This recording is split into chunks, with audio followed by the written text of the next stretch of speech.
están en los siguientes dos grupos: las isquémicas o el EBC isquémico y el EBC hemorrágico. Entonces la clasificación es isquémico y hemorrágico. Isquémicos hay, el 80-85% de los casos son isquémicos y pueden ser focales. ¿Qué quiere decir focal? Está en un foco.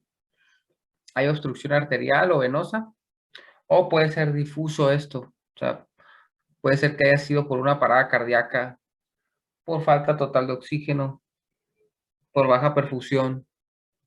Y hay otra clasificación que es una clasificación trombótica y otra clasificación que es embólica. Y las hemorrágicas representan de un 15 a un 20% de los casos. Entonces, la hipertensión arterial sistémica está asociada a un 50-70% de los casos y se van a localizar muy frecuentemente en el parénquima cerebral, es decir, en el tejido del cerebro.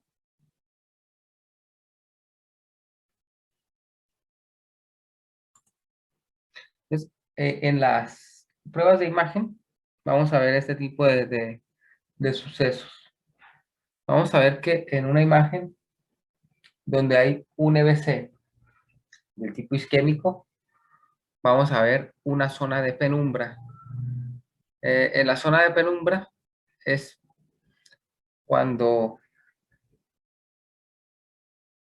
se ve en el estudio de imagen un poquito como gris y un poquito más negro que el resto del tejido.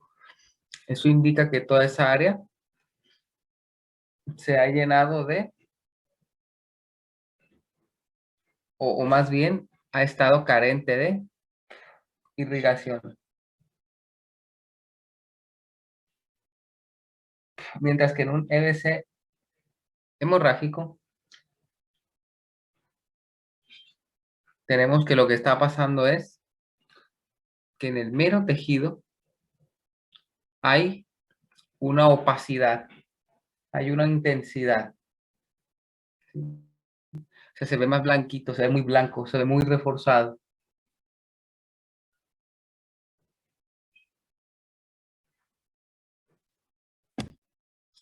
¿Cuáles son los mecanismos que están involucrados en la producción de un EBC? Hay una patología intrínseca de vasos como aterosclerosis, vasculitis, malformaciones arteriovenosas, hay obstrucción vascular secundaria y frecuentemente por embolismo de la arteria carótida y fibrilación auricular. Hay hipoperfusión secundaria, que es secundaria hipoperfusión o aumento de la viscosidad sanguínea. Hay ruptura de un vaso sanguíneo. Esos cuatro mecanismos son los que están identificados para poder producir un EBC. Entonces, aterosclerosis es acúmulo de placas de grasa dentro del vaso. Vasculitis es inflamación de los vasos. MAV es malformación arteriovenosa. En obstrucción vascular secundaria es por embolismo. Ya vimos lo que es un émbolo. Y por fibrilación auricular. O sea, son mecanismos muy parecidos a lo que se viene viendo, por ejemplo, en la tromboembolia pulmonar. Hipoperfusión secundaria, que sería una baja irrigación sanguínea, secundaria hipoperfusión, o sea, baja sangre, baja llegada de sangre ahí, o por un aumento de la viscosidad de la misma. Ruptura de un vaso, quiere decir que dentro del espacio subaracnoideo o del parénquima cerebral se ha roto un vaso y se ha derramado sangre, ya sea en el espacio subaracnoideo o adentro en el parénquima cerebral. Aquí está la causa más común, la aterosclerosis, que son placas de grasa que se van pegando y van reduciendo el flujo sanguíneo en la carótida interna. ¿Sí? La carótida se parte generalmente en dos. La carótida se parte de una carótida externa y una carótida interna. La carótida externa es aquella que le va a dar sangre a la cara, y la carótida interna es la que termina subiendo hacia el cerebro.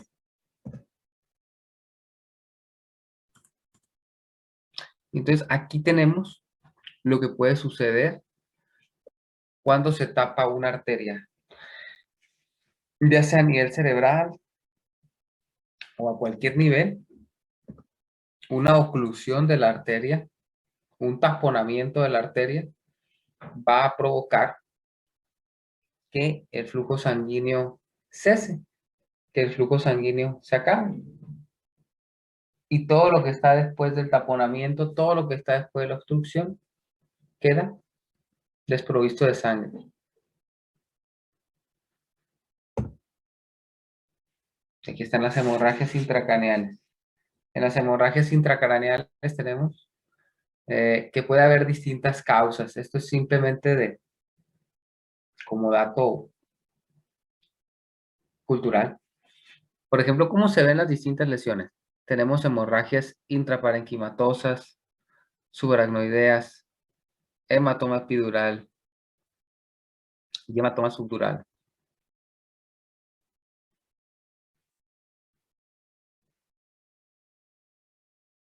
La hemorragia intraparenquimatosa es una ruptura, entonces dijimos, por lo general es una ruptura súbita de una arteria intracerebral. La etiología viene por hipertensión arterial en las personas menores de 55 años, por lo general, y por angiopatía amiloide, que es un depósito anormal de material amiloide en sistema nervioso central para el resto de la población, que serían los mayores de 55 años en este caso. Y recordar que para que se rompa la arteria, por ejemplo, el principal factor de riesgo es tener una hipertensión arterial descontrolada. Hematoma intraparenquimatoso. El hematoma, bueno, perdón, hemorragia. El hematoma epidural es una lesión de las meninges por trauma, por golpe. Entonces hay un derrame de sangre por encima de la dura madre. Eso quiere decir epidural. Epi por encima, dural de la dura madre. Entonces hay una pérdida transitoria de memoria que se recupera para volver a sufrir el deterioro del estado de alerta. Lucidez intermedia. ¿Qué quiere decir eso de la lucidez intermedia? La persona de repente pierde la memoria, la recupera y la vuelve a perder. Se le llama lucidez intermedia. Y esta, Profe, mande. mi madre siempre dice que tenga cuidado con los golpes en la cabeza y que es peor que me golpee y no me pase nada aparentemente a que me golpee y, por ejemplo, no sé, me salga sangre. Porque me dice que me pueden dar coágulos, pero serían lo mismo los hematomas en este caso, a lo que mi mami se refiere con los coágulos. Pues estoy seguro que no con las mismas palabras, pero sí. Lo que le ha tocado saber a ella o lo que han platicado es probablemente algún caso donde la persona se golpeó la cabeza e hizo un hematoma epidural. Ok. O un hematoma subdural también. Un hematoma subdural es ruptura de venas dentro de la cabeza y la causa es por traumas, o sea, un traumatismo, un golpe. Y se ven diferentes el hematoma epidural y el hematoma subdural. El hematoma epidural se ve en forma de media luna, bueno, más bien una doble convexidad, biconvexo. Se ve muy bien. Ok. Aquí está una convexidad y aquí está otra convexidad. Y en el hematoma subdural hay rupturas de venas, fuentes, dijimos, y hace una especie de media luna casi perfecta, ¿no? Prácticamente perfecta. Entonces, de esa manera más o menos se pueden diferenciar los dos tipos de hematoma, epidural y subdural. Mientras que en la hemorragia intraparenquimatosa se ven manchas blancas o bolitas blancas, acumulados blancos en el mero tejido. Y por último, en la hemorragia subaracnoidea, que puede ser de naturaleza traumática o espontánea, o por aneurismas, o sea, se revientan los aneurismas. Y los factores de riesgo son, aquí son las mujeres, el alcoholismo, la hipertensión arterial, y se pueden presentar dolor de cabeza, náuseas, vómito y síndrome meningio. Y esa hemorragia subaracnoidea es acúmulo de sangre en el espacio subaracnoideo.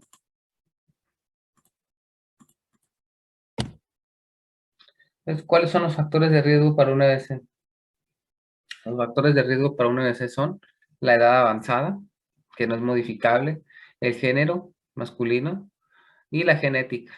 Todos ellos constituyen factores prácticamente no modificables. Y de los modificables tenemos a hipertensión arterial sistémica, tenemos a diabetes mellitus y tenemos a dislipidemias. Mientras que tenemos la obesidad, el sedentarismo y las toxicomanías también completando estos factores de riesgo que son modificables. ¿Por qué modificables? Porque si tengo depresión, la puedo controlar, puedo modificarla. Igual la diabetes, igual las grasas en sangre. Si soy obeso, puedo dejar de serlo. Si soy sedentario, puedo dejar de serlo. Y si fumo mucho o abuso mucho del alcohol, puedo dejar de hacerlo. Mientras que la clínica, las manifestaciones clínicas son una hemiparesia y hemihipoestesia contralateral de predominio facio-braquial. ¿Qué quiere decir eso?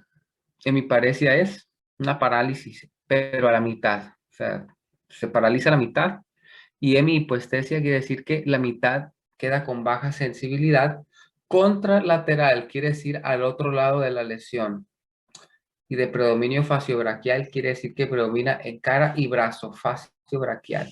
¿Sí? O sea, lo que es la cara, lo que es el brazo, pueden experimentar parálisis y baja sensibilidad. Puede presentarse lo que se conoce como hemianopsia homónima contralateral, donde la mitad de un campo visual se va y la otra mitad queda respetada. Parálisis de la mirada conjugada al lado opuesto, es decir, la mirada se paraliza y el ojo se desvía hacia el lado donde está la lesión. Y afasias, las afasias son trastornos donde hay problemas en el lenguaje, hay problemas para hablar. Por ejemplo, en la afasia de Broca, la afasia de Broca es un problema para poder hablar. La persona entiende el habla, pero no habla bien, habla atropellado, habla balbuceante. La afasia de Wernicke, donde la persona habla bien, pero no entiende el lenguaje. Y la afasia global, donde ni entiende ni habla. Y la clínica del evento vascular cerebral de la arteria cerebral media es esta que acabamos de exponer. O sea que esto no es 100% válido para las otras clínicas. Cada arteria que se daña, cada región que es dañada, tiene sus propios signos y síntomas. ¿Y por qué? ¿A qué se refiere con contralateral y qué lado contralateral de la lesión y todo eso? A lo siguiente. En el cerebro, en el sistema nervioso central, tenemos que del lado izquierdo y del lado derecho se emiten fibras y esas fibras nerviosas viajan con los mensajes hacia el cuerpo y a nivel de bulbo raquídeo, que sería aquí más o menos, ya pasaban el mesencéfalo, pasamos el puente, bulbo, y las fibras se cruzan. Lo que venía del lado izquierdo pasa al lado derecho. y lo que venía al lado derecho pasa al lado izquierdo. Por eso es que si tengo afectado el lado izquierdo del cerebro, lo voy a manifestar del lado derecho, siempre y cuando haya pasado antes del bulbo, una lesión central. Y viceversa, si pasó del lado eh, del derecho al izquierdo y del izquierdo al derecho, pues.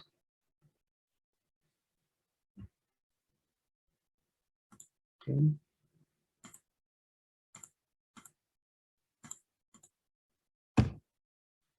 Y en cuanto al campo visual, allí con las cintillas ópticas, los campos a las mitades, alguna mitad es la que está afectada.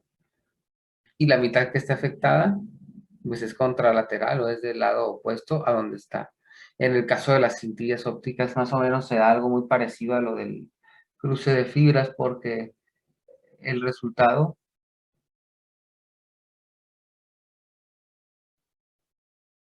será aquí con respecto a, por ejemplo, una va por acá y se manifiesta por acá, y el verde va por acá y se manifiesta por acá.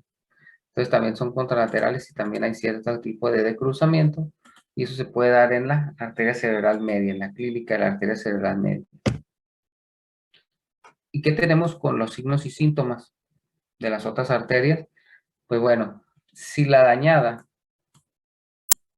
es la arteria cerebral anterior, vamos a tener síntomas motores y premotores en miembros inferiores como parálisis. Vamos a tener que en la corteza prefrontal hay mutismo, abulia, falta de memoria y reflejos arcaicos. Y vamos a tener hipoestesia contralateral. Lo amarillo es la arteria cerebral media, es lo que vimos en la imagen de la clínica, es la clínica que más revisamos.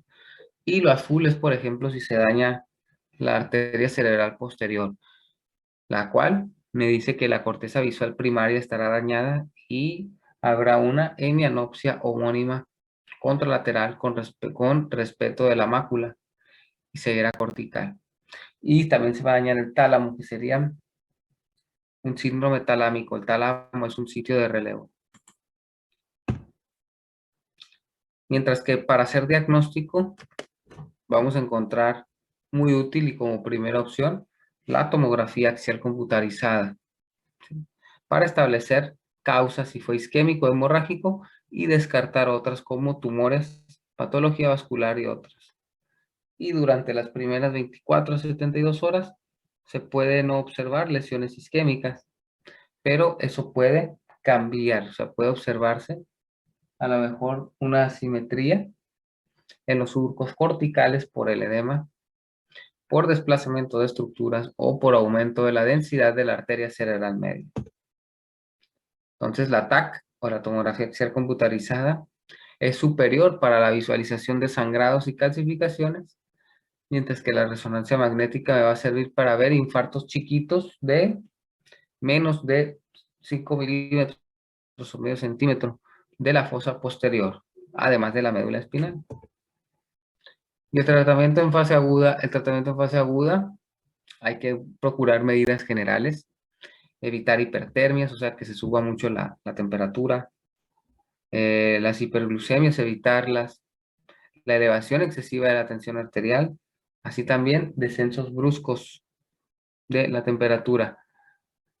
La fibrinólisis con RTPA, que está indicada en pacientes con EBC isquémico que tengan menos de 4 horas y media de haber iniciado con el cuadro. Y si la persona es muy anciana, por ejemplo, mayores de 80, el periodo de ventana disminuye a 3 horas. Y también poseer menos de 25 puntos en la escala de NIS. La vamos a ver la escala de NIS nada más así. También hay criterios de exclusión. Los criterios de exclusión me dicen a quién no darle el tratamiento con RTPA, ¿sí? Tratamiento fibrinolítico. No se le debe dar o no se le va a dar a personas que tengan hemorragia en la tomografía, que presenten clínica de una hemorragia subaracnoidea, si su déficit neurológico es muy poco o son síntomas que van mejorando muy rápido, si en la escala de NIS tiene más de 25 puntos, si tiene convulsiones al inicio del ictus o si existe una condición que se llama diátesis hemorrágica, que consiste en trombopedia menor a 100.000. Tensión arterial mayor a 185, 110. Glucosa mayor de 400 o menor a 50. Historia de ictus previos y diabetes mellitus concomitante. Mientras que puede ser también causa de exclusión la hemorragia grave, el ictus de últimos 3 meses, antecedente de una lesión en el sistema nervioso central, patologías concomitantes graves y cirugía mayor. El tratamiento en fase aguda se da antiagregación, pacientes que no cumplen los criterios de fibrinólisis, por ejemplo, aspirina 300 miligramos las primeras 48 horas después del ictus. Eso reduce la recurrencia y la tasa de mortalidad a mediano plazo.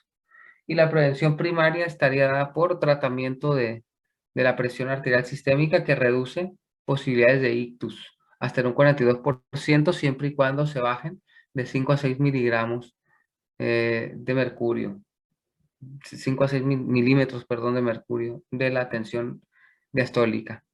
Tratar las grasas en sangre si están altas y si hay historial de arritmias como fibrilación auricular, hay que mantener anticoagular a la persona con un parámetro que se llama INR que debe de ir de entre 2 y 3. Y aquí está un mapa, pues, que lo pueden revisar más al rato que les suba la presentación para que les quede más claro. Y estas son más clasificaciones. Esta es la hemorragia, este es el EBC hemorrágico. El hemorrágico se divide en hemorragia subaracnoidea y hemorragia intraparenquimatosa. Y la hemorragia intraparenquimatosa se divide en hemorragia hipertensiva, por hipertensión, o hemorragia espontánea. Mientras que tenemos que en la TAC se va a ver hiperdenso. Esta es la escala de NIS, no es para que se la aprendan, simplemente es para complemento.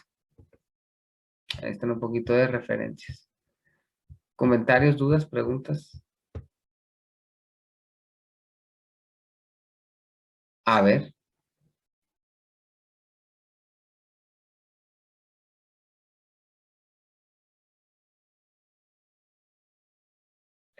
¿Por qué? No es que solamente es en mujeres, sino que sí hay más propensión a que sean mujeres porque se toma en cuenta para esa estadística los factores globales. Y por ejemplo, un dato que no se toma en cuenta muy comúnmente es que muchas mujeres están sometidas a tratamientos con anticonceptivos orales y los anticonceptivos orales son causantes de trombosis. Y si a eso le sumamos que pudiera haber, por ejemplo, tabaquismo y uso de anticonceptivos orales, ¿sí? O también por causas filogenéticas. Hay muchas poblaciones donde la mujer es más susceptible a la formación de coágulos y trombos. Entonces, en un panorama global, se va a destacar más la mujer por hacer estas condiciones, por lo menos más que la contraparte masculina. Muy bien, Diana. A ver, otra. Bueno, si no hay otra, ya quedaron hechos. Mañana nos vemos en el examen. Al rato les subo esta. ¿Sale? Gracias, profesor. Bye, Sam.